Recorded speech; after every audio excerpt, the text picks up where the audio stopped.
So, what is film? A film is a series of still or moving images. It is made by recording photographic images with cameras or by creating images using animation techniques. So how is sound actually used in film? Sound is used mainly to create a mood in a film. For example, slow-moving music may be used in a romance or sad film, and fast music may be used in a comedy. It just sort of emphasises the mood.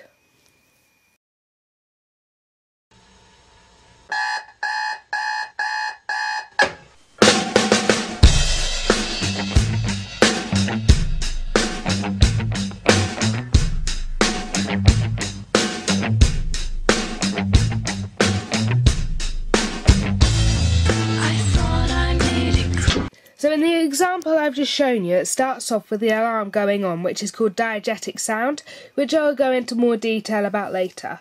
It then goes into music, which isn't in the scene, as you can see, because the actor is completely oblivious to the music, and this is called non-diegetic music, which again I'll go into later. So many of you know what a television is, but what is the actual definition? So, a television is a telecommunication medium for transmitting and receiving moving images that can be black and white or coloured, with or without accompanying sound. Television may also refer specifically to a television set, television programming, or television transmission. How is sound used? Sound is used in the same way as it is used in film. So using the same examples, fast music for comedies and slow for sadder romance. The clip I'm about to show you uses all non-diegetic sound as the characters are oblivious to the sound as it's added after. The music builds up the tension even though it's right from the beginning.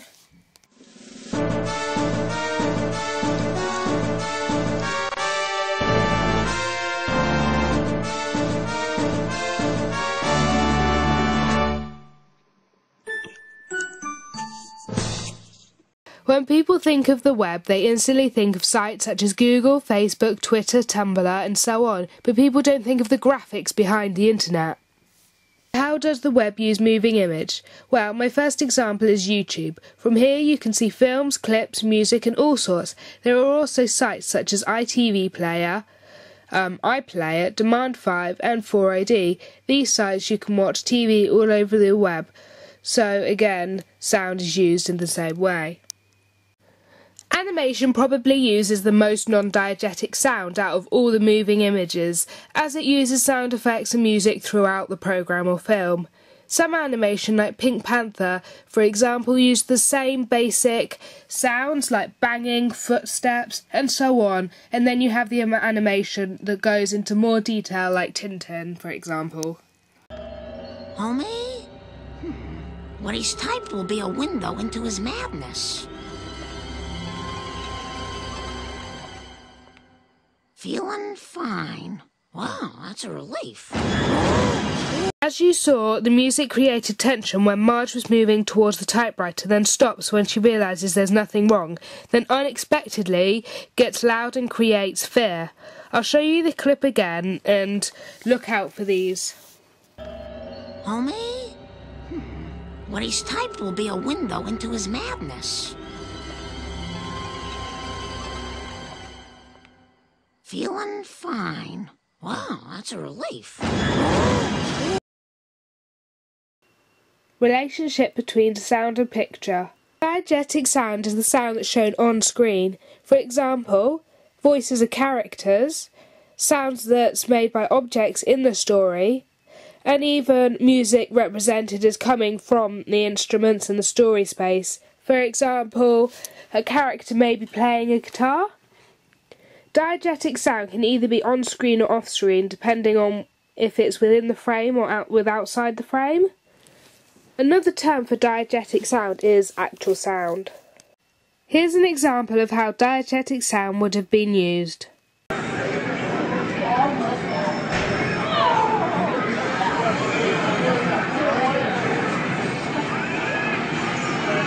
Non-diegetic sound is the sound that's neither visible on screen nor implied to be present in the action. For example, narrator's commentary and sound effects that's been added for the dramatic effect or mood music.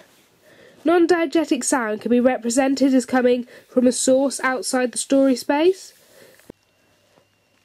This is an obvious example of non-diegetic sound.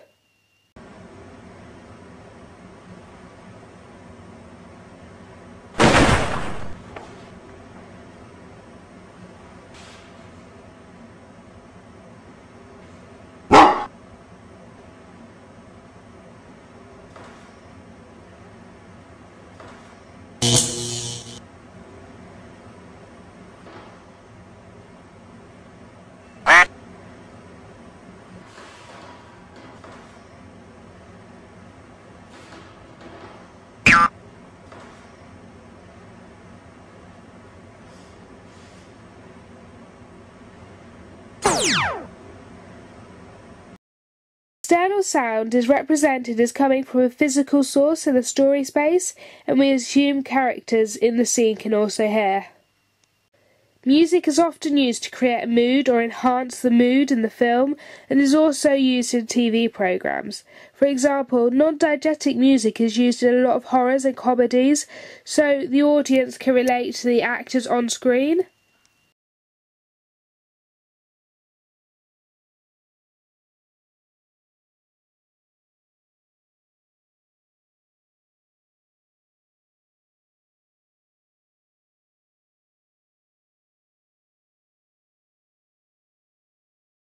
Thank you for watching.